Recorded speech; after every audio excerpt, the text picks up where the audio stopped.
You know, it's not fun when somebody's talking about the company that you work and somebody's saying, you know, oh, those guys have been doing something wrong when you know you hadn't been doing anything wrong, and the people around you are producing a great product. And then obviously a lot of people would have questions about the future of the company they work for, and of necessity what that means for their job. I think it was great. Christian Koch, who runs the plant here as the CEO of Chattanooga for Volkswagen, was very explicit in talking about the support that was going to come for this plant, and that they should focus on their jobs. But I think it's only natural that you'd have people worried about it. They read the newspapers, they listen to the news just like everybody else does.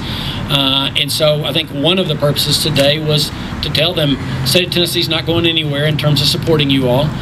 We want this to be a success, and I personally, I'm speaking personally right now, I still think that can happen. I still think that Chattanooga can be the hub for a great production facility for, you know, what I guess, and maybe still is, you know, the leading producer of automobiles in the world. I mean, obviously, at the end of the day, they have to sell cars for people to be working over there. I mean, we can talk about everything we want, but at the end of the day, they have to sell cars for folks here to have jobs.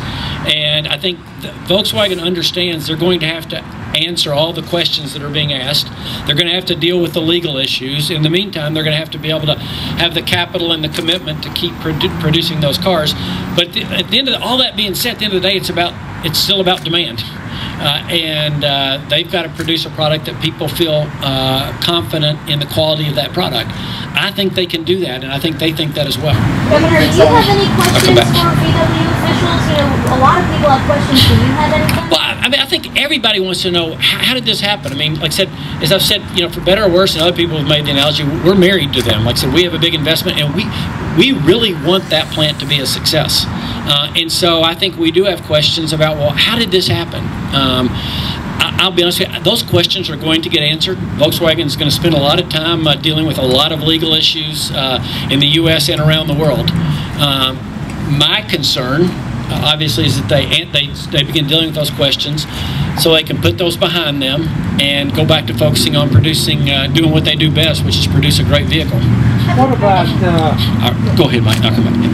Yeah, but what about, is there any talk, any discussion internally about maybe renegotiating the incentive deal that y'all came up with last year? We really haven't had those conversations. Again, I mean, I think we've obviously had a lot of conversations, and I think the legislature is going to be going back and looking at those deals as is appropriate to see what are the protections put in place for Tennessee taxpayers and the clawbacks if they don't produce those. But we have not had any conversations about changing any of those incentives. I know people might say, well, that's you're awfully optimistic given where we are, but it's still my hope that Volkswagen's vision for what Chattanooga can be in their North America strategic plan can still happen.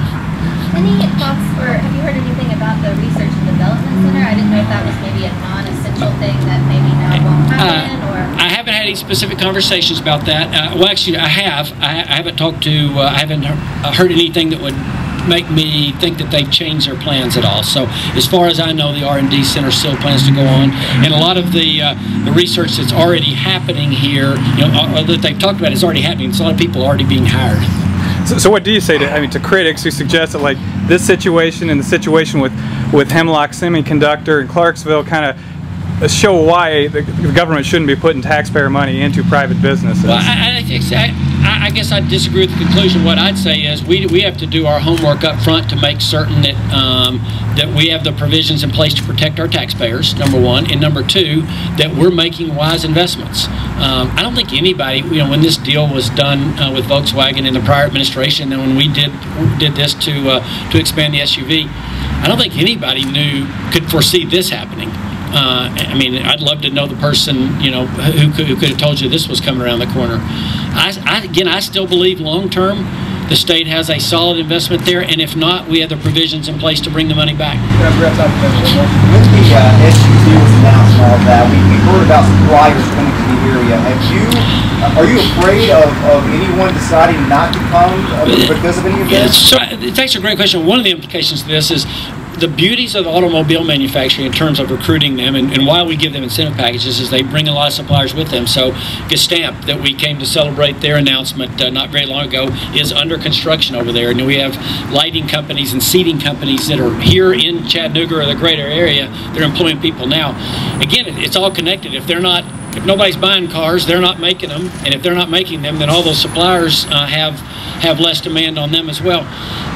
That's why the critical thing is for Volkswagen to answer those questions, prove to the world that they have a great product, and then all those things will come with it. But it's a reality. The wonderful thing about the automobile business is when they're expanding, a lot of jobs come with it. The hard part is if you're not growing, there's a whole lot of other associated vendors that aren't growing as well. Maybe one more and then I'll stop. Would anybody else up here like to say something? I don't mean to do all the talking. All right. All right, good. One last question, anybody? How much time did you spend in the plant? So I had a chance to walk around for about an hour with Christian Koch and other engineers of the plant. And obviously, one of the things I was mainly interested in is what's the new investment look like. They gave me an update on the new Passat, the new 2016 Passat, which they highlighted at the New York Auto Show, which unfortunately got kind of lost in all the hubbub around this. But we had a chance to see the new Passat and then to see the work they're doing on the new SUV line. And then, like I said, they timed it so that at 5 o'clock, when they had one shift leaving and another shift coming, they could have kind of their first all-family meeting since all this happened.